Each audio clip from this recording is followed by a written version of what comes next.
I've seen the weather forecast, and we're pushing 70 through this week. So how do you age one of those if you don't have a freezer room? I'll tell you how I do it, and like I said, it's going to be controversial, and not all of you are going to agree. However, I have found it to be beneficial.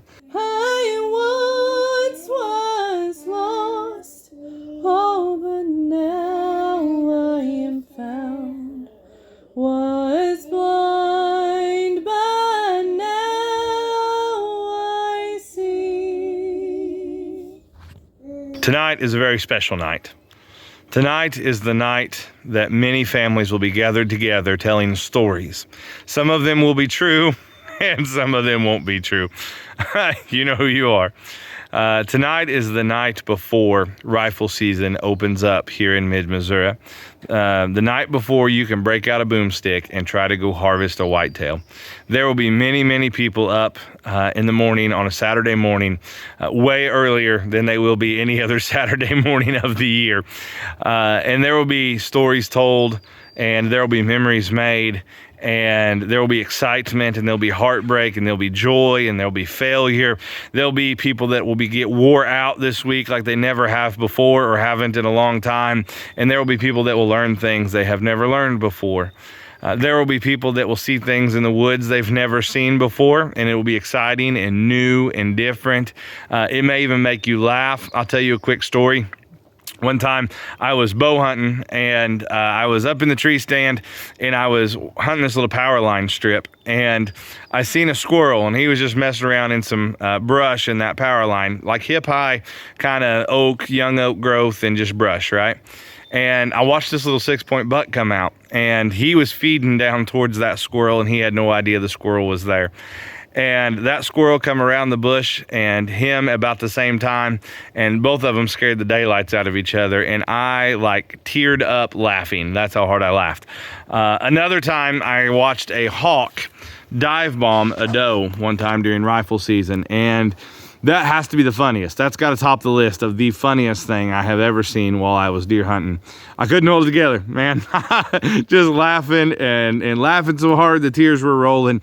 That doe was a kicking and a snorting and throwing her head. She didn't have a clue what hit her. It was hilarious. I've never seen a hawk do that in my life. Doubt that I'll ever see it again. It was amazing. But also, we have all those memories with our family, with our dads or our uncles or our grandpas or whoever it is that you hunt with. Maybe your mom, right? I have some pretty funny stories hunting with my mom or my wife or my kids or all of that, right? Like this week, there will be things happen that will go with you for the rest of your life. It's just how it is. And I want to say this. If you are homesteading, this should be part of your plans. Like you should be harvesting wild game the best that you can. Just at a plain simple fact, it's the cleanest, organic, best meat you can possibly get. And then also, God does all the work. He feeds them, he waters them, he takes care of them. If they are not strong enough to survive, they'll die. And so there's always a strong herd, right? Like he does it for us. And so that's available to you. And all you have to do is go harvest it. So I would encourage you to go do so. Also with increasing grocery store prices and those kinds of things, it just makes sense. But it's so much more than even harvesting the meat, right? That's a huge part of it. Always has been in my life, right? Is to help that grocery bill out and get as much meat as you can in the freezer to help the grocery bill out. However, it's much more than that, and it runs deeper than that. At its very core, these are some of the things God has built us to do. This is things God has instructed us to do in a lot of ways, to hunt and to gather and to grow and to work and to earn it by the sweat of our brow and those kinds of things. And that's kind of what will go on in these next 10 days especially. And man, it's an exciting time. Now, I will say this, it's supposed to be pretty warm for rifle season here in this part of Missouri anyway. And I'm going to share something that's going to be controversial. However, I have found it to be productive in my own life, and so I would like to share it with you. So when you hunt a deer and you harvest that deer, the flavor of that meat, I believe, like it begins as soon as that deer is harvested, even with your shot placement, really. Like if you gut shot a deer, it may throw the flavor off. But if you make a good shot on a deer, making sure that meat is going to be as flavorful and as good meat as possible starts as soon as that deer is harvested. So what I like to do is things that I've been taught by my dad or whoever, right, throughout the years, mostly my dad. You cut those scent glands off, get them things out, right? And they're down on their legs. You'll see them. It'll be a funny patch on their legs, on the inside of their legs, down around what might be called the elbow or the knee, right? And you cut those things off and you get rid of them. You also get the guts out of them as quick as you possibly can. Do a good job gutting them. Don't poke the gut sac or the bladder or any of that kind of stuff. You can cut all around all of that stuff in the gut cavity and get those guts out. If it's cold enough, you'll see those guts will be steaming because they're so hot, right? And it gets a bunch of heat out of the animal very quick. The next thing I like to do is get the hide off as quick as I can. I want to get that meat cooling down as fast as possible. Now, here comes the controversial part. I like to age my deer. Now, the best way to age a deer, if you don't have a cooler or a freezer room or something like that, which I do not have, the best way to age a deer would be to string it up high enough in a tree to keep the animals off of it, or maybe in a barn or something like that, where temperatures will allow you to dry age that deer, right? Maybe getting down in the 30s at night, maybe 40 during the day, or maybe bumping 50. You'll probably be okay dry aging it. However, I've seen the weather forecast, and we're pushing 70 through this week. So how do you age one of those if you don't have a freezer room? I'll tell you how I do it, and like I said, it's going to be controversial and not all of you are going to agree. However, I have found it to be beneficial. How I do it is I'll string the deer up and I'll get the hide off that deer. And then I will quarter him down and I will pick every bit of meat that I can off of him or her. And then I will get that deer on ice in a cooler. And the way I do it is I'll do like a layer of ice and then a layer of meat and then another layer of ice and then another layer of meat and then another layer of ice, and just kind of build a cooler lasagna. Is that okay to say? Is what I would do. And then every single day I will drain the water off of that cooler, right? They'll have a little plug at the bottom. You pull the plug, any water that's in there, you drain it out. The first day or two, you might get quite a bit of water because that meat's still going to be warm. But after that, you usually don't have a whole lot. And unless it's really hot outside, which we've had years that way. But you drain the water off and you add ice as needed. I've done deer up to 9 days that way.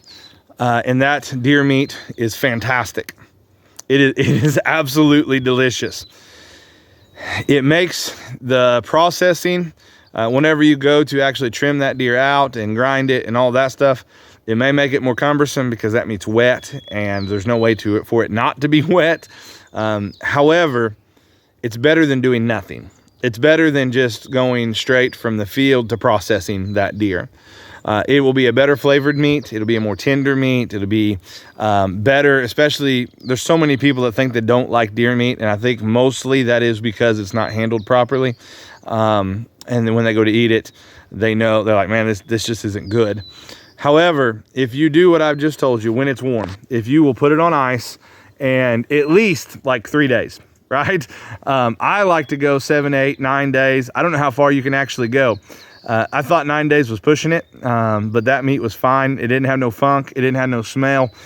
Was just a meat smell, right? So if you don't have any options at all, any other choices, if you don't have a cooler room and the temperatures aren't right, I would encourage you to try aging them in a cooler on ice. And there's going to be a lot of people that will be controversial and say that it's wrong and that it's terrible and the meat will be awful and you'll run it and all of that.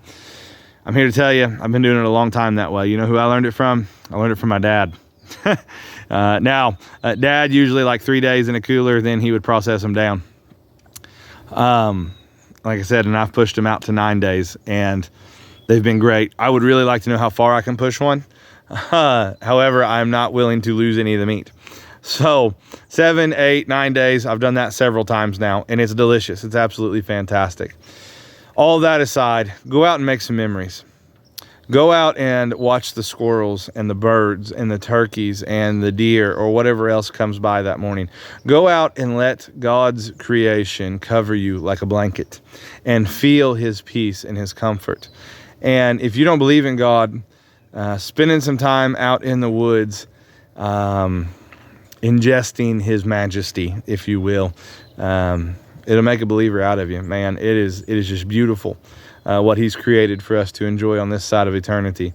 And what's even crazier is heaven will be even better. It's hard for me to imagine even much better, right? But no sin, no more heartache. The Bible said there won't even be the sun there, which I'm looking forward to as a red-bearded individual. I'm tired of being sunburnt, but I would encourage you, get out in them deer woods, man. Know what it's like. Even if you don't hunt, even if you just go with somebody that hunts and you don't hunt and you just want to go sit with them, I promise you, you will find somebody that is willing to say, you know what, just come sit. Just come sit with me. My children are going to come and sit with me some this year. They're not going to shoot. They're not going to carry a firearm or any of that. They're just going to sit with Dad, and we're going to laugh and we're going to joke. And you know what? When we're together, the chances of us seeing a deer, slim to none. And I know that. There'll be snacks involved. There'll be probably too much moving and too much talking and all of those things. But that's how you learn. That's how I learned. And that's how everybody learns, right? By making mistakes, by failing, by a deer busting you because you moved, or by your hind end getting sore and you stand up because you can't take it no more, and you know you should have sat still for another 15 or 20 minutes because as soon as you stand up, a deer blows at you and runs off or whatever it is. That's how you learn. That's how you learn to hunt the wind and all of that stuff. Man, if you don't ever take your kids and you don't ever let them fail, you don't ever let them mess up a hunt from time to time, right? So-called mess it up, then they'll never learn. So get them out there, man. Let them experience it. Let them see it.